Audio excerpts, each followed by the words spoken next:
तो आज की इस मूवी में आप देखेंगे 5 ऐसी बहनों को जिनके फादर बहुत गरीब होते हैं, तो वो अपने शौक पूरे करने के लिए अलग अलग लौंडों के सामने घोड़ियां बनना स्टार्ट कर देती हैं। जिसके बाद सब कुछ कैसे कैसे कहां कहां क्यों क्यों कितनी कितनी बार किसी के साथ होता है, ये सब आप आज की इस मूवी में देखने वाले हैं। मूवी काफी इंटरेस्टिंग है। मूवी का नाम है द सेवन किटन और इसे डाउनलोड करना हो तो आप हमारे टेलीग्राम चैनल से डाउनलोड कर सकते हैं। लिंक उसका नीचे डिस्क्रिप्शन में दिया हुआ है। पर उससे पहले हम आप सभी को दिल से थैंक यू बोलना चाहेंगे जो आप हमारे व्लॉग वाले चैनल को इतना सपोर्ट दे रहे हैं।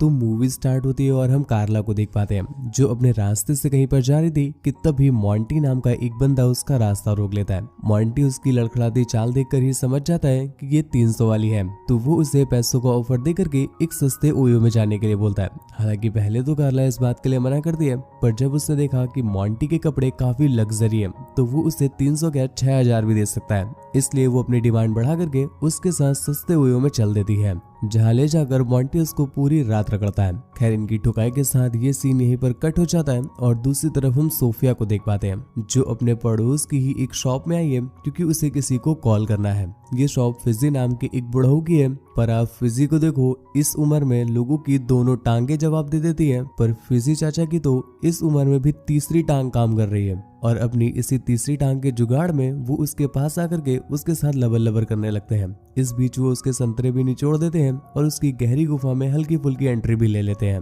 एक्चुअल में सोफिया भी इस बात के लिए उन्हें मना नहीं करती क्योंकि वो कॉल करने के उससे पैसे नहीं लेते थे और वो जितना चाहे उतना बात कर सकती है, पर इस बीच उसे अपनी थोड़ी थोड़ी देनी पड़ती है। अब कैमरा स्विच होता है लीना पर जो कि एक लेडी शॉप पर कुछ काम करती थी, पर यहाँ पर उसे इतनी अच्छी सैलरी तो मिलती नहीं थी, इसलिए वो उसी शॉप की कुछ चीजें चुरा करके अपना काम चलाती रहती थी। और फिर हमें एक लड़की जीना दिखाई जाती है। वो भी एक शॉप पर ही काम करती थी, पर उसका इंटरेस्ट चोरी या सैलरी लेने में नहीं बल्कि वहां पर आने वाले कस्टमर्स का लेने में है, इसीलिए वो हमेशा ऐसे कपड़े पहनती थी जिससे वो लोगों को अपने संतरे दिखा करके अपनी तरफ खींच सके। और फिर आखिर में हम जूलिया को देख पाते हैं। वो अभी पढ़ाई कर रही है और अपने ही हॉस्टल में रहती है। इस बीच हमें एक बिल्ली दिखाई, मतलब वो बिल्ली यार जो 4 पैर पर चलती है, तो उस बिल्ली को कॉलेज की सभी लड़कियों ने पाल रखा था। पर एक दिन जूलिया की जब अपने बाबू से किसी बात को लेकर लड़ाई हो जाती है तो वो गुस्से में उस बिल्ली को पीट पीट करके मार देती है। और ये चीज जब कॉलेज की बाकी लड़कियों ने देखी तो वो उससे बहुत डर जाती है। उन्हें लगा कि शायद जूलिया पगला गई है और किसी दिन इसी डंडे से उनके भी फड़वे ना लगा दे, इसलिए वो लोग स्कूल से उसे बाहर निकालने की बात करने लगते हैं। अगले सीन में हमें दिखाया जाता है कि ये सारी की सारी लड़कियां आपस में बहनें हैं और ये सभी एक फैमिली में रहती हैं। उनके डैड का नाम कूपर है जो कि एक छोटी मोटी सी जॉब करते हैं और इसी वजह से वो 5-5 लड़कियों का खर्चा नहीं उठा पाते हैं, इसीलिए उन्होंने अपनी खुद की ही इनकम चालू कर दी है, कोई दे के तो कोई लेके।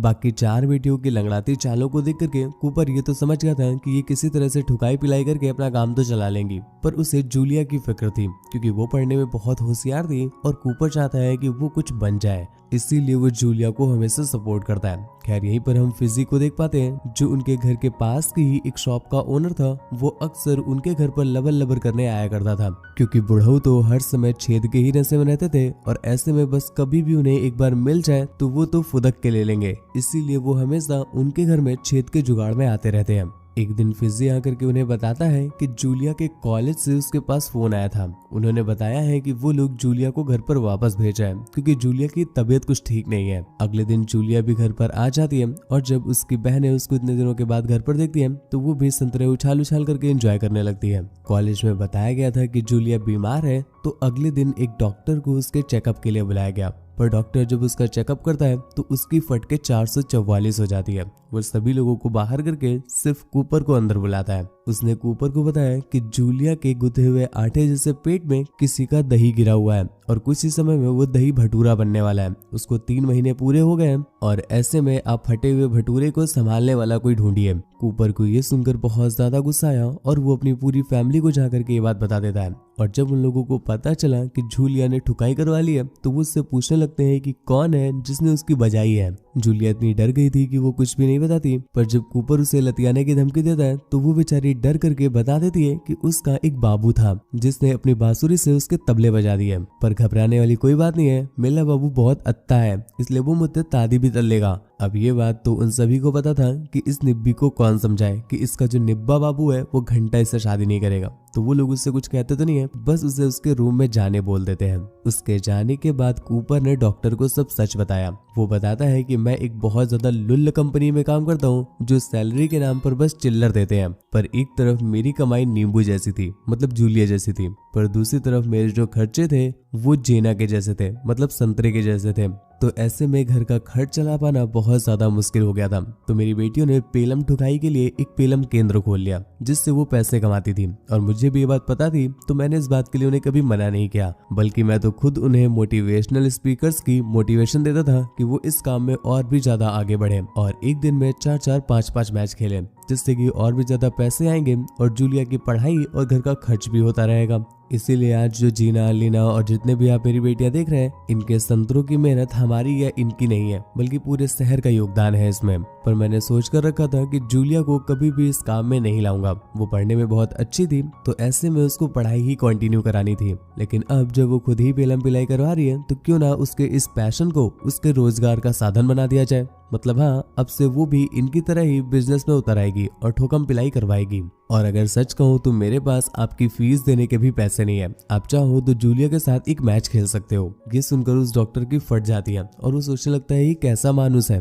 दूसरी तरफ हम फिजी को देख पा रहे हैं जिसके तड़ तो हमेशा इनके घर के सामने ही रहते थे। तो उनकी ये सारी बातें सुन लेता है और वो उनसे कहता है कि हाँ वो पैसे देने के लिए तैयार है, वो जितने पैसे बोलेंगे वो दे देगा, बस उसे जूलिया को पेलना है। कूपर इस बात के लिए तुरंत ही उसे अलाउ कर देता है और वो पैसे देकर के सीधा जूलिया के रूम में पहुंच गया। अब ब्रो तुम उम्र देखो चाचा की, इनकी उम्र है माला फिराने की, पर कोशिश कर रहे हैं ये पलंग हिलाने की। खैर दूसरी तरफ जूलिया को तो इस बारे में कुछ पता ही नहीं था, वो तो अपना आराम से बैठी हुई थी, लेकिन चचा जबरदस्ती उसकी पिलाई कर देते हैं। जूलिया खुद को बचाने की बहुत कोशिश करती है, पर वो बेचारी ना चाहते हुए भी घोड़ी बन गई, जिसके बाद चाचा ने उसकी पीछे से सप्लाई दे दी और फिर वो वहां से निकल जाते हैं। डॉक्टर को भी अब ये ऑफर अच्छा लगने लगा है, तो वो भी उसे हाँ बोल देता है और जूलिया को एक बार फिर से दोबारा मैदान में दौड़ा देता है। जूलिया की लगातार 2 बार पिलाई हो चुकी है। ये चीज बाहर खड़ी उसकी बहनें और उसकी मॉम को बिल्कुल पसंद नहीं आती, पर वो बेचारे कर भी क्या सकते थे, क्योंकि वो अपनी तो बचा नहीं पाए, जूलिया की क्या ही बचाते। खैर दूसरी तरफ जूलिया किसी तरह से पेलम ठुकाई से रिकवर कर रही थी